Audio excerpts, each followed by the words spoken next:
श्री स्वामी समर्थ श्रोते हो. कृपाछत्र स्वामी या यूट्यूब चॅनलमध्ये तुम्हा सगळ्या भाविकरांचं खूप खूप मनापासून स्वागत आहे. आणि तुम्ही जो प्रतिसाद देत आहात व्हिडिओ श्रवण करण्यासाठी, त्यासाठीही तुमचे मनापासून धन्यवाद. असाच तुमचा साथ राहो तुमची, की जेणेकरून मला प्रेरणा मिळत राहू नवीन काहीतरी माहिती आणण्याची. तर आज अशाच एका खूप नामवंत स्वामी समर्थ महाराजांचे जे सेवेकरी घडून गेले, त्यांच्याच विषयी आज आपण जाणून घेणार आहोत. तर ते कोण? तर त्यांचं नाव आहे नाना करंदीकर. ज्यांनी गुरुस्तवन हे स्वामी समर्थ महाराजांनी नाना करंदीकर यांच्या मुखातून ते वधवून घेतलेलं आहेत. त्यांच्याच विषयी आज आपण जाणून घेणार आहोत. श्री स्वामी समर्थ महाराजांचा जन्म जसा अद्भुत, तसेच समाधी घेतल्यानंतरही स्वामी समर्थ महाराज सदेह दर्शन देतात, हे एक अद्भुतच आहे. आणि याचा आपण प्रत्येक वेळा प्रत्यय घेतो, बऱ्याच सेवेकऱ्यांचे अनुभवही ऐकतो. आणि महाराजांनी सांगितलेलंच होतं, हम गया नहीं हम जिंदा है. आणि ह्या वाक्याची प्रचिती आपल्याला प्रत्येक स्वामी सेवेकराला खरोखर येतेच येते. हे स्वामींचे अभिवाचन ह्या वचनानुसार श्री स्वामी समर्थ महाराजांनी आपल्या लाडक्या भक्ताला सदेह दर्शन दिले. आणि ते लाडके भक्त कोण होते? तर नाना करंदीकर. भिवू नकोस, मी तुझ्या पाठीशी आहेत. हेही स्वामी समर्थ महाराजांचे दुसरे अभिवचन आहे.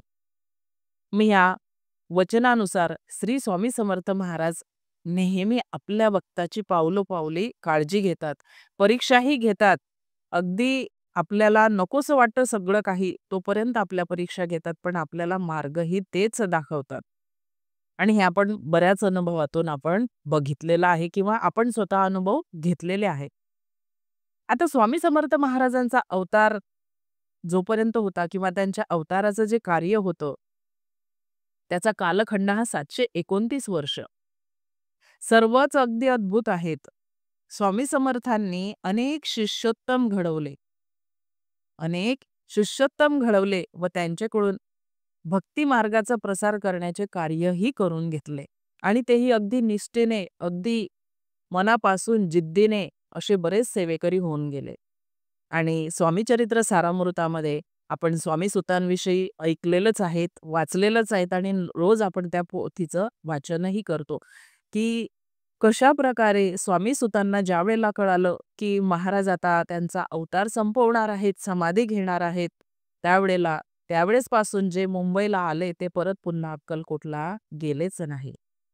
महाराजांनी त्यांना बोलवण्यासाठी बऱ्याच सेवेकऱ्यांना पाठवलं, त्यांना घ्यायलाही पाठवलं, तरी ते पुन्हा आले नाही. सगळ्याच गोष्टींचा त्याग केला त्यांनी. अन्नाचा त्याग केला का? तर मुलाच्या अगोदर बाप नको जायला म्हणून बापाच्या अगोदरच मुलगा गेला. मुलगा कोण? तर स्वामी सुत. असा हा त्यांचा आपण स्वामी चरित्रामध्ये बऱ्याच वेळा आपण वाचन करतो. मग 1965 साली स्वामी महाराजांनी श्री मुकुंद महेश करंदीकर, ज्यांना आपण नाना करंदीकर असे म्हणतो, तथा त्यांना नाना करंदीकर यांना सदेह दर्शन दिले. आणि त्यांना सांगितलं, त्यांना साद घातली, की बेटा तू माझे कार्य कर, समाजात भक्ती पेरीत जा. अनेक अशी लोक आहेत की ज्यांना तुझ्या मार्गदर्शनाची गरज आहेत. आणि श्री स्वामी समर्थ महाराजांनी या कार्यासाठी पूजनीय नाना करंदीकर यांना निवडलं. आणि नाना करंदीकर यांनी जी उडी घेतली, जी झेप घेतली, त्यावेळी नानांचे वय वर्ष 42 होते. नाना नोकरीत अगदी उच्च पदावर काम करीत होते. त्यांच्या घरी उत्तम गृहिणी म्हणजे त्यांच्या पत्नी, 2 सुकन्या व 1 पुत्र ह्यांनी नानांचा संसार पूर्णपणे फुललेला होता. म्हणजे अगदी पूर्ण फूल जसं उमललेलं असतं, अगदी त्याचप्रमाणे नानांचा संसार. श्री स्वामी समर्थांनी नानांना नोकरीचा त्याग करून लोकांकडे भक्तिपेर म्हणजे भक्ती पेरून लोकांची सेवा करण्याची आज्ञा दिली. श्री स्वामी समर्थांची आज्ञा नानांनी आनंदाने मानले आणि ती स्वीकारलीही. श्री स्वामी समर्थांनी नानांना रामदास होण्याची प्रेरणाही दिली. स्वामी आपण कोण आहात या नानांच्या प्रश्नास स्वामी महाराजांनी खूप सुंदर आणि असं छान उत्तर दिलं. मी महारुद्र हनुमान आहे असे उत्तर देऊन हनुमंताचे रूप दाखविले. श्री स्वामी समर्थांनी नानांना मार्ग दाखविला. जी लोक दुःख पीडित आहेत, जी लोक व्याधीग्रस्त आहेत, तर त्यांना व्याधीमुक्त आणि जे दुःखित आहेत त्यांना दुःखमुक्त करण्यासाठी अशी स्वामी समर्थ महाराजांनी ज्या वेळेला आज्ञा दिली नानांना, त्यावेळेला स्वामी समर्थ नानांनी ते अगदी आनंदाने स्वीकारलं आणि त्याचप्रमाणे आयुर्वेदिक औषधींचे सुद्धा ज्ञान दिले. कोणी? महाराजांनी दिले नानांना. आणि स्वामी समर्थ महाराजांनी जसं नानांना आयुर्वेदिक औषधांचे ज्ञान दिले, नानांनी स्वामी समर्थ महाराजांच्या प्रेरणेने दिलेल्या त्या औषधांनी अनेक व्याधीग्रस्त लोकांचे दुःख दूर केले, त्यांना व्याधीग्रस्त म्हणजे व्याधीमुक्त केले. अगदी भक्तीत रममाण एवढे झाले की स्वामी समर्थ महाराजांच्या भक्तीचा प्रसार प्रचार अगदी प्रत्येक ठिकाणी त्यांच्या मुखातून होऊ लागला. आणि श्री स्वामी कृपेचा अनुभव घेतलेल्या असंख्य व्यक्ती नानांच्या सहवासात येऊ लागल्या. म्हणजे नानांच्या अगोदरही बऱ्याच सेवेकऱ्यांचा स्वामी समर्थ महाराजांसोबत राहून त्यांचा काळ बराच गेलेला होता. तर अशाच लोकांसोबत नानांच्या भेटी होऊ लागल्या, त्यांचा सहवास वाढला. आणि 1976 साल उजाडले. श्री स्वामी समर्थांनी आज्ञा केली, बेटा अक्कलकोटची पदयात्रा कर. श्री स्वामी समर्थ महाराजांच्या आज्ञेनुसार नानांनी अक्कलकोट पदयात्रा पूर्ण केली. या पदयात्रेत नानांना दिव्य अनुभव आले. अक्कलकोटच्या पदयात्रेनंतर श्री स्वामी समर्थ महाराजांनी नानांना पुन्हा सांगितले, ज्योतिषाच्या माध्यमातून लोकांच्या समस्या सोडव असा आदेश दिला. श्री स्वामी समर्थांनी नानांना शक्ती दिली व ज्ञानही संपन्न केलं. म्हणजे त्यांना ज्ञान संपन्न केलं. नानांनी दिलेल्या उपासनेचा अनेक व्यक्तींना त्याचा अनुभव आला. अनेक व्यक्ती चिंतामुक्त झाल्या व त्यांच्या जीवनात आनंदाचे असंख्य दीप प्रज्वलित झाले. महाराष्ट्र, गुजरात, मध्य प्रदेश या राज्यांमधील कानाकोपऱ्यातून असंख्य व्यक्ती व्याधी व समस्या निवारणार्थ नानांकडे येऊ लागल्या. स्वामी प्रचाराची वेळ अगदी बहरू लागली आणि 1979 साल जेव्हा उजाडलं तेव्हा स्वामी समर्थ महाराजांनी नानांना पुन्हा विनंती केली की बेटा जगन्नाथाला चल.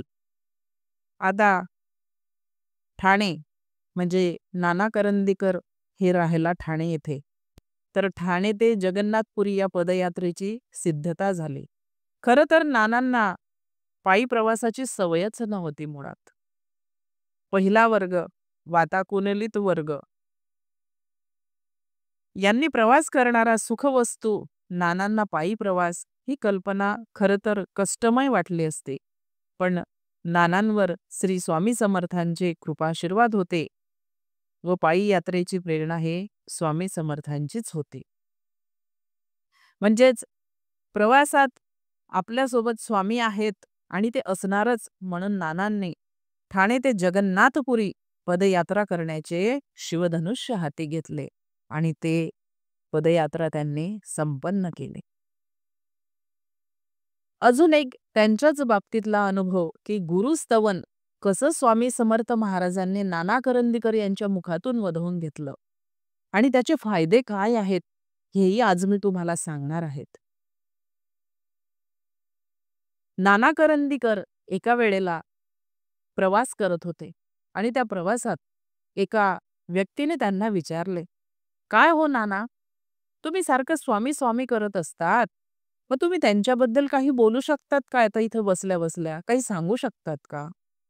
त्यावरती नानांनी काही विचार न करता भरधाव जशी ती ट्रेन धावत होती, ती आगगाडी धावत होती, त्याचप्रमाणे त्यांच्या मुखातून गुरुस्तवन निर्माण झालं आणि ते स्वामींनी नानांच्याच मुखातून वधवून घेतलं. आपण बऱ्याच वेळा ऐकलं असेल किंवा नाही ऐकलं असेल तरी मी तुम्हाला दाखवणार आहेत आपल्या स्क्रीनवरती. नाही जन्म नाही नाम नाही कुणी माता पिता, प्रकटला अद्भुत असा ब्रह्मांडाचा हाच पिता.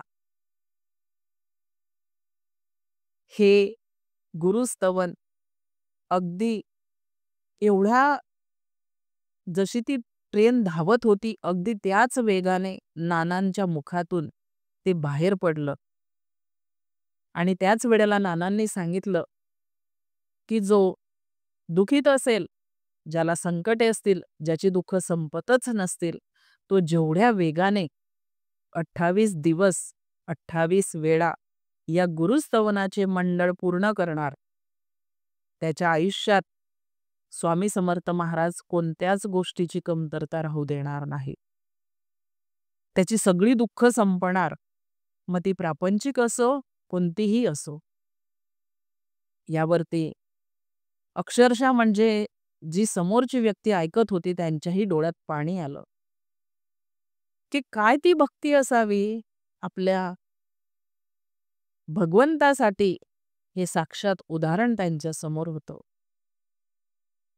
तर याचप्रमाणे जर तुम्ही तुमच्याही आयुष्यामध्ये जर खरोखर जर प्रश्न असतील, आर्थिक असतील, प्रापंचिक असतील किंवा कोणत्या व्याधीवरती जरी असतील, तुमच्या घरात आलेली लक्ष्मी टिकत नसेल किंवा तुमचे दुःख जे आहे, तुमच्या घरातली दरिद्रता जी आहे ती जर जात नसेल, तर तुम्ही किमान 28 दिवस 28 वेळा या गुरुस्तवनाचं पठण करा आणि त्याचे अनुभव घ्या. बघा, तुमच्या आयुष्यातही नक्कीच एक ऊर्जेचा स्रोत तुम्हाला दिसेल आणि नवीन संधी तुमच्यासाठी उपलब्ध होतील. हा अनुभव सध्या मीही घेत आहे, तुम्हीही घ्या.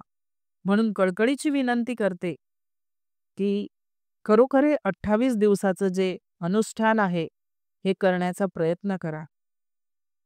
अगदी 2 सेकंदाचा आहे, 2 सेकंद पण लागत नाही म्हणायला जर तुम्ही स्पीडली म्हटलं तर. आणि ते तुम्हाला तसंच म्हणायचं आहे.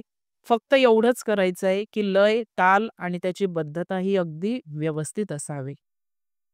म्हणजे आवाज वरती चढ, खाली उतर असा करू नका. अगदी व्यवस्थित, मुद्देसूद छान प्रकारे बोला, पण थोडंसं स्पीडली बोला.